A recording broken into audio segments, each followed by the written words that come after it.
Good afternoon, beautiful people. Welcome back to my channel and to today's vlog. I was invited to take part in the Jar It Up July Collab hosted by Tony at Kettle Kitchen and Blue at Blue Self Reliance. This was all about jars, obviously, what you can use jars for, what you can put in jars, how you use jars at your place. Michelle from Big Valley Living did a great video, so check that out in the playlist, which is over at Tony's channel at Tony at Kettle Kitchen. And I'm just going to show you a few ways how I use jars in my kitchen. Obviously we all have different ways of using jars. The little spice jars that you get like this with the little holes in the top, if I've got any French onion soup mix, which is actually in this one, or little bits of gravy, I put them in these little jars with the holes in the top, and they're great for sprinkling on stuff. Also at Christmas time I like to make a lot of stuff to give as presents, so I do use those jars as well, flavoured salts and stuff, so that's what I use those ones for as well. These little ones I actually bought from a shop here in Perth, WA, called Red Dot, and I think you got a pack of 10 or something. But once again, if I'm doing up Christmas presents with flavoured salts, spice mixes, homemade spice mixes and stuff, I use these as well. They're great. These ones are actually jam jars, and you've probably seen these.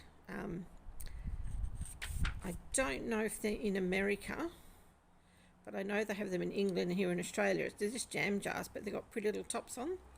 And if you fill up your container with risotto and there's, you know, a little bit left in the bottom of the bag, I stick them in jars. These, and they look pretty in your pantry too. But yeah, that's what I use those ones for. This one is some leftover smoky barbecue rub that I opened a packet to make some ribs with. That much was left, so I just, and then that was just the remainder. A few panko breadcrumbs, again, was left over in the packet, so I just stuck them in there.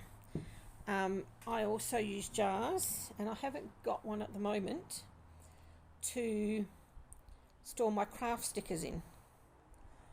I buy packs of stickers that have got like little sayings on them, and I store those in jars. I have to restock my sewing jar that I keep thread and needles in, and my quick unpick.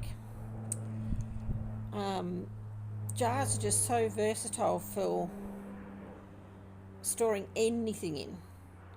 If you do patchwork like I do, any scraps of fabric, store in your jars. Any buttons, if you collect like vintage buttons and stuff like that, store them in your jar. Or you happen to have, or lucky enough to have Granny's old button tin, yeah, store them in a jar. It doesn't have to just be food. It can be craft stuff. If you make your own soap and stuff, you could probably store it in these jars as well.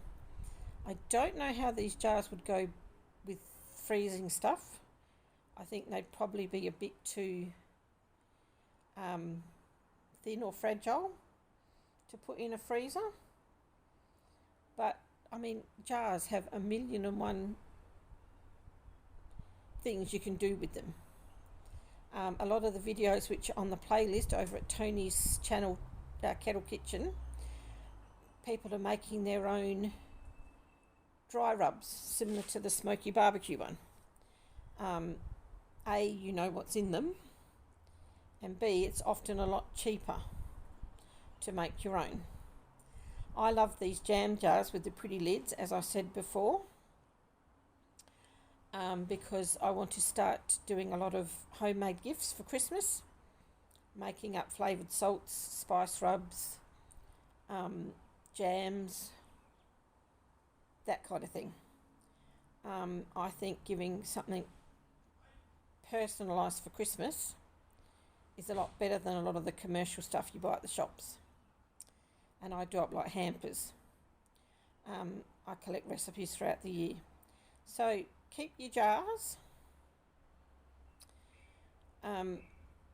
A, you're not just adding to landfill, and B, they're just handy to have.